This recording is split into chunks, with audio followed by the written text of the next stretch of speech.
Hello and welcome to The Last Tackle. I'm delighted to welcome to the studio Adrian Morley and Kev Brown. Both players ended their careers at the Salford Red Devils, which is quite apt because the big news this week, there was a big rumour that Paul Rowley was on his way to Hull, but he is staying at Salford. First of all, with your Salford hat on, you must be delighted with that news. I am.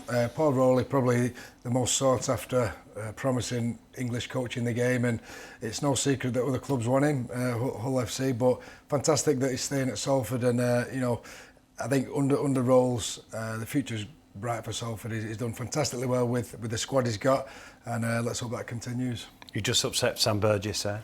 All right. Yeah. We'll talk about Sam later. Right then, it looked like he was on his way to Hull, didn't it? It did. I'm not surprised there's speculation around Paul Rowley, how good of a job he's done with limited resources at Salford. I worked with Paul and I got really close with him, and he's a fantastic coach, one of the best coaches I've had in terms of the technical side attack. So yeah, I'm not surprised.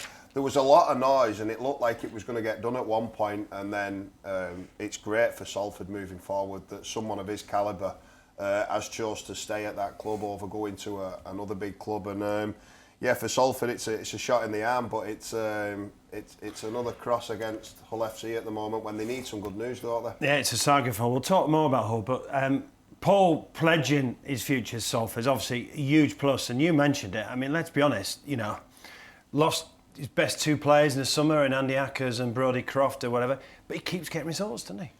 Well, he keeps getting results, but I think if you look at the players when they're playing under him, they all play much better than they have done anywhere else. And I think you can put Croft, Dupree and Andy Ackers in that. They've gone away.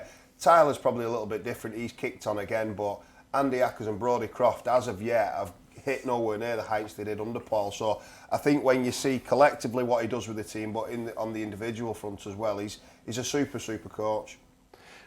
Semi-final a couple of years ago, very unlucky in that semi-final as well, wasn't he, against Saints? Yeah, that was the one that got away, really. It was an injury the week before to Brodie Croft that kept him out for a week, and then during the game Andy Ackers went down, but they still ran Saints so close, and it would have been fantastic if they'd have got there. I mean, it's all hearsay, but I think they'd have gone on and took the title out. But just to get Salford, the so-called minnows of the Super League up there competing for these major finals is fantastic. And Brownie touched on it. Losing your best players year on year, but they still the following year they brush themselves down and they compete very, very well. So delighted he's staying, and I'm sure all the Salford fans are as well. What next for Hull then? Danny Ward, Leigh Breers, I had mentioned. Would you leave Australia? Oh, I'm not sure, but Breers is doing a great job over in Brisbane, and I've read something today that his ambition is to be an NRL head coach, and whether that comes organically over there or he have to come over here and prove himself a little bit more. I think he's probably names in the hat. Brian McDermott as well, who's over there. I think his name's been mentioned, but there isn't as many people. It was a couple of years gone by that are popping their heads up. The Maguires and all them coaches now seem to be settled over in Australia. They don't seem to want the challenger coming to the UK as much. But I mean, Hull are a big club, mate. It's not that long ago they won the Challenge Cup 2 years in a bounce, is it? They're a huge club, and there's, I'm sure there's investment coming in around the corner as well, and Richie Myler's gone in there to change things. So I think the club are gonna, step forward at some point. I think it's important that they do take stock after, if Paul Rowley was the main target and they've missed out on that, it's important now they don't rush into the next one. Take stock a little bit. Look at Simon Griggs. Simon Griggs not long ago was one of the most potentially the next best thing as English coaches as well. So he's gone there and stuttered a little bit under Tony Smith, but I don't think he'll do a bad job either. And news regarding Ryan Hall this week, going back to Leeds next season.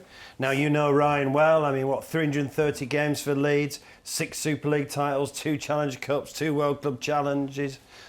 Well, if you look at his performances at Hull KR over the last couple of years, you wouldn't have thought he was the age he was. I think he's been playing fantastically well, scoring plenty of tries. He probably will admit he's probably a yard or two slower than he was in his prime, but don't look bad to me. No, he looks fantastic, but he's big, he's strong, and he's got a lot more experience now, and you can't put a price on that really. And Leeds Rhinos think he can do a job. He thinks he can do a job, and it's nice when you can finish at the club you started at. You know, it's going to be a nice story, and they're not just signing him just to just to help him have a great farewell. They're signing him because they know he can do a job, and I think he'll go really well. I do. 36 years of age. But he's never relied on pace for me. I think he has slowed a touch, but it's his power and his strength that has set him apart as one of the best wingers in the world. And he's still got that. He still has a great yardage carry. He can still finish a try, and he's still quick enough to, be able to defend and attack on that wing. But I think what they're buying is someone who knows what culture looks like. He was part of the best generation at Leeds Rhinos.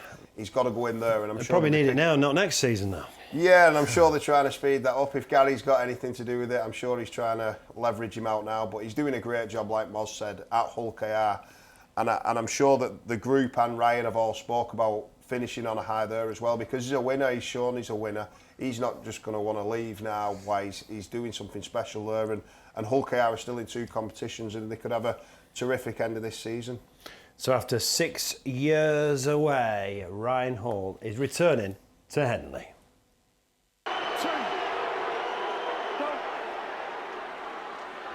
Peacock finds Maguire. This is Cuthbertson. We've got 10 seconds remaining. 3. Hold. Looks like it's going to be a draw. Looks like it's heading for a draw. Maguire down the line. No! Oh! Ryan Hall! Ryan Hall! Ryan Hall scores for Leeds and wins them the League Leaders' Shield. How on earth did they do that? For the first time, Scott Griggs did not. He's going upstairs. He's not happy with it. Where's the helicopter? 932 points for Leeds in his 330 games, and he'll be back at Henley next season. Yeah, and he's not far behind Danny Maguire's all-time record of tries. So I think towards the end of this year, and if he does play next year, I think he will beat Danny Maguire's fantastic record. But great to see that. Brought back some nice memories. But I remember in the England camps we used to go in, and before you start your pre-season camp, you do all your measurements, your weight, your height, etc. And Hawley was bigger than me, back in the day. He was heavier than me, obviously quicker than me, but just for the size of him, he uses his weight and his power so fantastic. And a top bloke as well. Great guy, yeah. He's a different character, but he's an absolutely great guy, yeah. Right, let's talk about Leeds. We just saw him against Huddersfield. Leeds lost to Huddersfield. That's 1-4, lost 4. I keep saying this every week. We've got no idea where Leeds are at, have we, this season? It's a coin toss every week, and I think it's a coin toss because of the way they play. They like to roll the dice and do the short kickoffs and short dropouts, and when you do that, ultimately you've got to pay the price sometimes. I think Matt Frawley's there, and I look at Matt Frawley, and the best part of his game is game management, and I don't think that suits the style that he wants to play. If you're doing short kickoffs and short dropouts, and then you're asking someone like Frawley to manage the game and kick the corners and the high percentages, I don't think that works. So at the moment, the 4 players in the spine just haven't connected.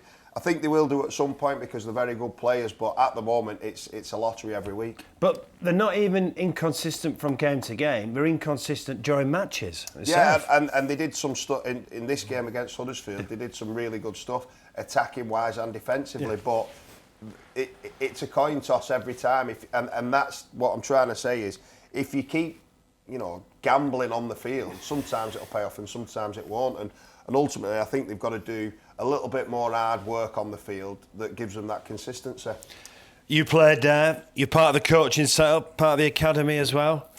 Yeah, I agree with Brownie. In games, for large parts of it, they look fantastic, and you think it's the Leeds of old, but then they'll do something indifferent and it ruins it. But yeah, you can't do that in Super League. You can have 1 or 2 off games, but it seems to be every week they're doing it. But I want to mention Huddersfield. Even though forget about Leeds' performance. Good win at Catalans and now this. Yeah. So they won the week before, and you thought that was a bit of an upset. But they're going out of the business, Huddersfield, and to go to Leeds, no matter how they're playing, to get a result ahead in is great for the Giants.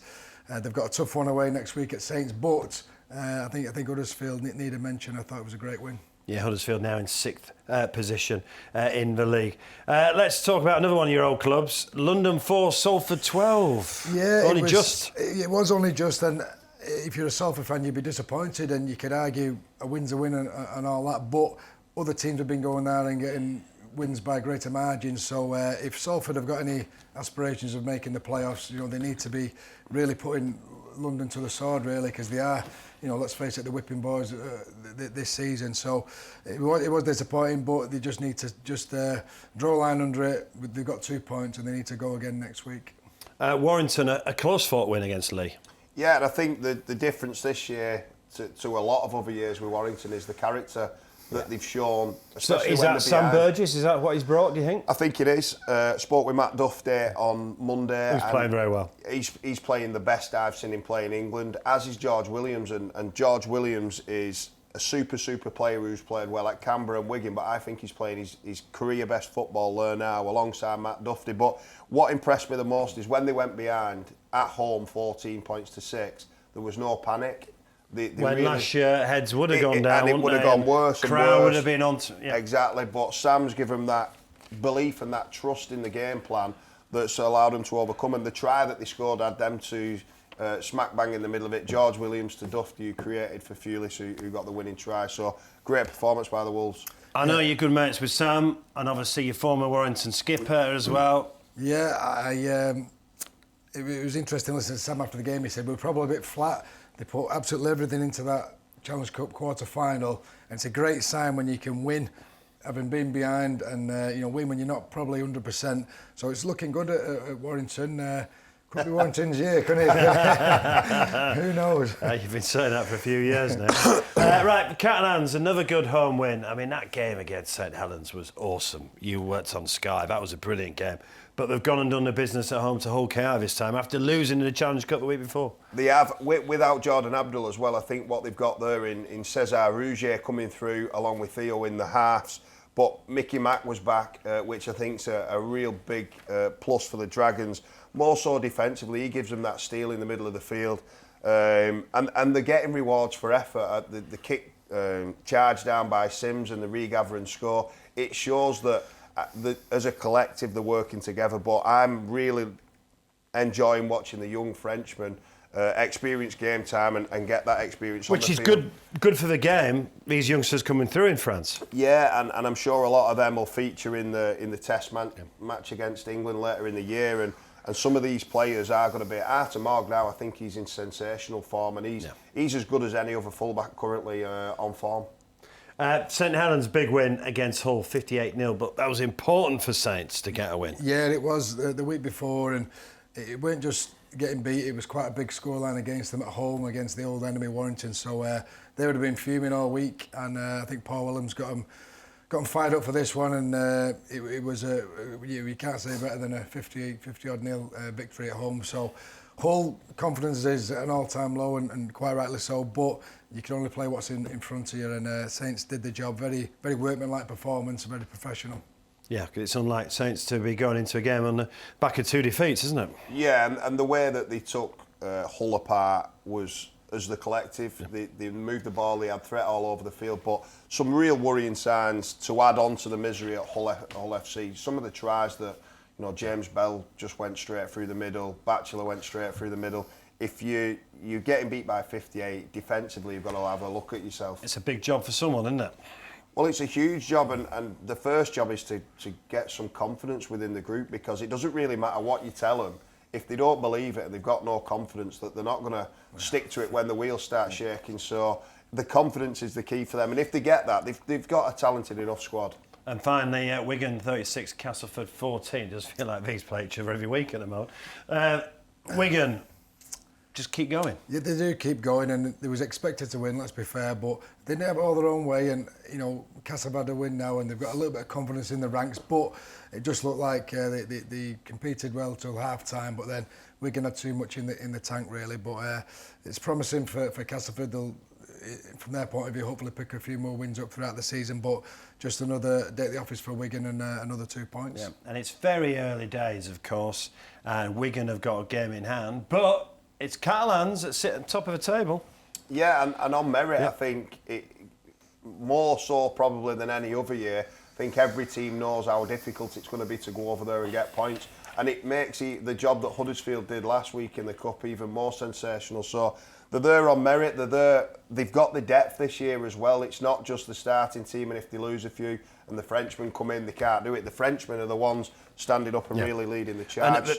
And they've clearly got used to the travelling, because that used to be a big thing, didn't it? Well, yeah, they've now got consistency in the game. Logistically, they've got consistency. I think, you know, it's not an excuse. They never make an excuse, and they've probably got used to playing in the quiet as well and not being cheered on overseas. So it's a difficult one, but every time they play over here now, they're a tough challenge. That they are still two different sides at home and away, but they're very competitive wherever you play them. So, very early stage, who do you think are the best two teams so far then? Wigan and Catalans.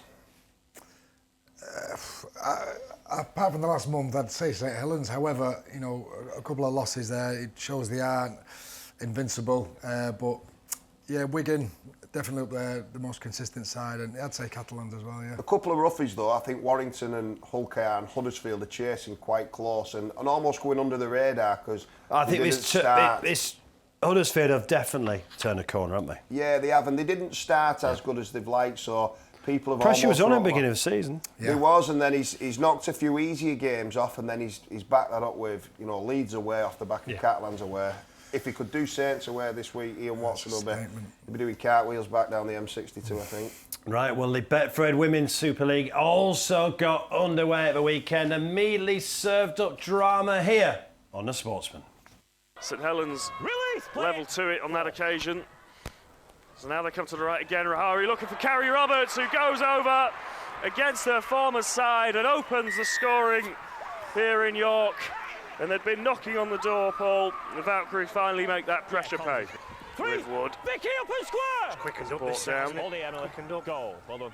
And York sensing the opportunity to go back to back as Stanley brings us out to the right. Roberts chooses to pass it on this occasion. I think she's in the corner.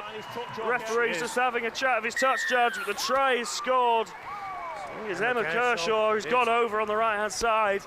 And after building the pressure up, York go back to back, 2 tries in quick succession. Tara Jane Stanley goes through the hands, it should be a certain try. Well, it's Renouf, it should be in, and she does get it down. So they've scored 2 on the right edge. They come to the left-hand side for the first time and find more points. Tamsin Renouf, this is the 4th, but it's 6 again. So the pressure continues to build. Mottershead goes from dummy half, and she's over. Referee just has a quick check, gives the try. Significant end to this set. Gaskin brings it up to the line, then out the back. They're going to keep the ball in hand. Sahili out to Woozy. She's got Burke, who brings it in and scores. It's going to be all about composure now as Woozy finds a huge gap and is through. She's got Stanley chasing her down. Is she going to make it to the corner? She will. And straight from the scrum, St Helens level the game and will have an opportunity to put their noses in front. Huge moment in this game as we come out to the right with Marshall. Could be the numbers available on the right-hand side here as Roberts goes to the line. Roberts gets their second of the afternoon and York take the lead back. Excellent commentary from Lewis Smith there. Excellent game. Went down to the wire as well. Plenty more live games on the Sportsman. So that was York versus St Helens in the Betfred Women's Super League. Those 2 teams will be up there. York were the champions last term. Let's turn our attention back to the Men's Super League. On Thursday night, we talked about turning a corner. Well, this is a proper test again now. St Helens versus Huddersfield. Yeah, probably one of the hardest games for Huddersfield. And it's probably a great time for Huddersfield to go there.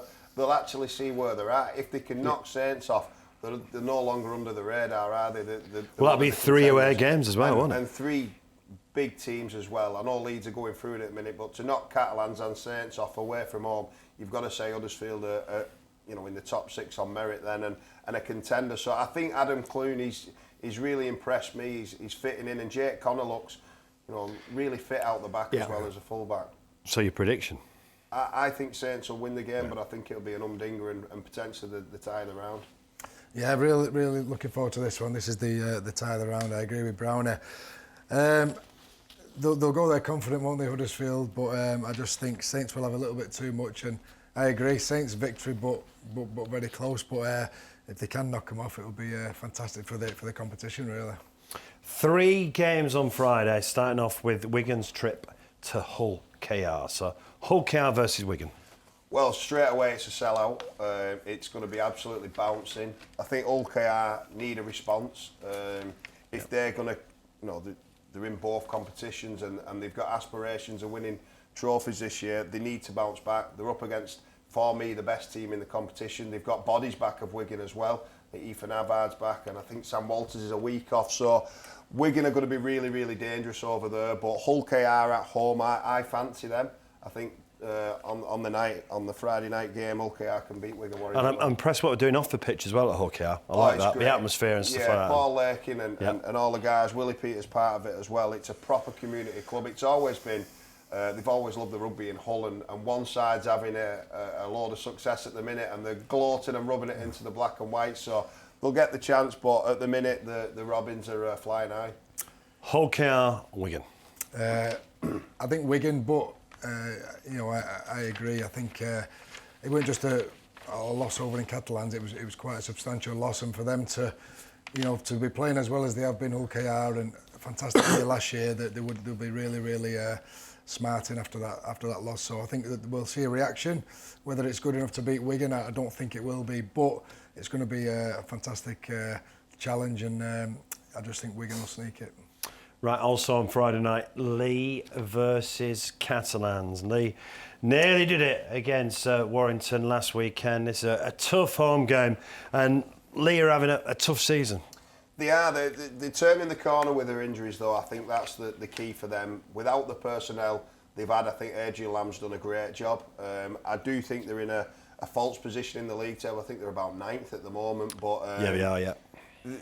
That is purely because of the losses of Ipape, Tom Amon, John Asiata, Gareth O'Brien and the likes, and they're starting to get all them back now. I think they'll beat Catalans at home this week. I think they were very, very good against Warrington. Just got beat by a better side in the clutch moment in the game. But I think Leigh at home, Catalans are a great side, and it's going to be a tough game. But I think Leigh have got enough in them who are coming back fit to beat the Dragons. Yeah, they've been competing very well in a lot of games, Leigh, and just coming off the wrong side of the scoreline. So you mentioned the injured players coming back, and they're going to be a lot stronger over the coming weeks.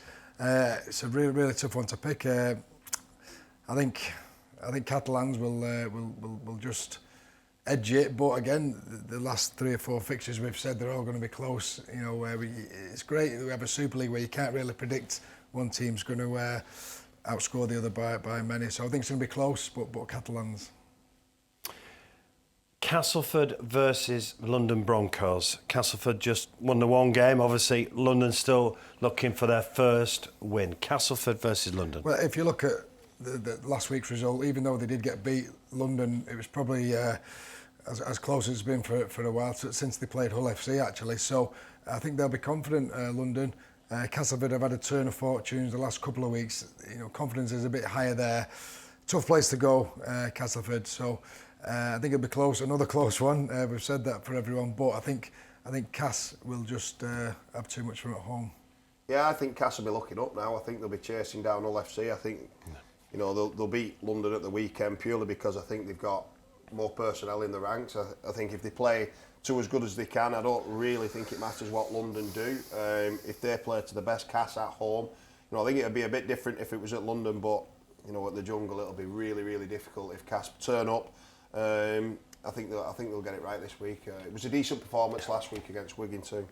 Saturday, the speculations over at Salford. Salford versus Warrington. I'm going to this one. I'm taking me. We're going to predict the draw, yeah? Taking me boys, yeah. But so you don't upset anybody. No. But I think even though they won last week, Salford will look for bouncing back. Really, it was a disappointing win if you can have that. So it's at home, and Salford do tend to play well at home. So it's going to be again another great derby. Warrington are, confidence is sky high there though. So I think Warrington will start favourites. But I think they might just sneak it, Warrington. Well, Salford have been poor, haven't they, the last couple of weeks? They lost to Castleford and then they've gone to London and scraped to win. But I think they thrive on being the underdogs. I think it'd be a party, a celebration of the King, Paul Rowley, staying, and I think they'll really feed on that. And they're almost Warrington's bogey team as well. We spoke about a lot of times when I was there, we always somehow manufactured a win against them. So I think Salford will be really, really confident. They'll play that narrative as the underdogs really well, and I think at home they'll give this a big shake. I do think Warrington are going to be a little bit too strong, but I wouldn't be surprised if the Red Devils came home with a wet sail. Rounding off a weekend, I think this is an absolute cracker. This could be the game of the weekend as well. Two teams under pressure, Hull versus the Leeds Rhinos. Yeah, well, you'd say it's a good game for Leeds really to try and get a little bit of confidence back, because you know Hull have been poor, they've been getting beat quite heavily. But I remember going back years, Hull are Leeds' bogey team, so Hull will want to get their season off to well, for a start really. They just want some spark, don't they? So yeah, it depends how the players come out and react. But I think Leeds will be too strong for Hull. Again, confidence is low there, so I think Leeds will be too good. Do you dare predict Hull Leeds? Well, I think you watch the first 10 minutes, and whoever starts the fastest to gets a bit of confidence, I think wins the game. Both teams are absolutely shot to bits confidence-wise, and I think Leeds will be going there dreading this. I don't think it comes at a good time to go to a team who are struggling that much, because they've got everything to lose of the Rhinos and Rowan Smith travelling up to, or down to Hull FC, and I think Hull will be quietly confident that if they can generate some confidence early on, and Simon Griggs against his brother Scott Griggs, who's the assistant, he'll try and get one over on his brother, and I think the first 10 minutes is crucial in this game. Right, just before we finish, right then, I know it's early days, but you've got the Catalans top on 14 points, Salford is 7th on 10 points. So there's just 4 points between 1st and 7th. And that just, it's been a brilliant start to the season. Just echoes what Moz said. We've gone through all these, and we'll probably be wrong on most of them, because it is that difficult to tip at the moment, because every game you go to, and this is what the salary cap does, it's every set of fans think they can win the game. So I'm not surprised, and it'll probably get closer and closer as we go through. I think there'll be a late charge from someone as well. Huddersfield Giants, they're coming on, they're coming on strong now. So it's everyone's guess. It's a matter of consistency, and it's a really exciting time for the sport. Really competitive season. It is, and you'll argue that's what the NRL has got over the Super League, but over the last few years we've seen even more competitiveness over here, and you want to go into a game and not knowing who's going to win, home or away, and the NRL has got that. Who won the last 2 World Club challenges? Yeah, the British team. So there you go. Yeah, so if you look at that, and if you look at the the points difference as you've mentioned, it's fantastic. And a couple of wins, you're right up there. A couple of losses, you're right out of there, and that's how it should be. Be nice to have a season opener in Vegas, though, wouldn't it? The NRL did that very well. And doing one of these shows over there would be nice as well, Mark. Yeah, that's a good idea. Yeah, right. I shall ask. We'll all go. Have you got a passport, Moz? I have, mate. Right. Thanks for joining us. Enjoy your rugby league.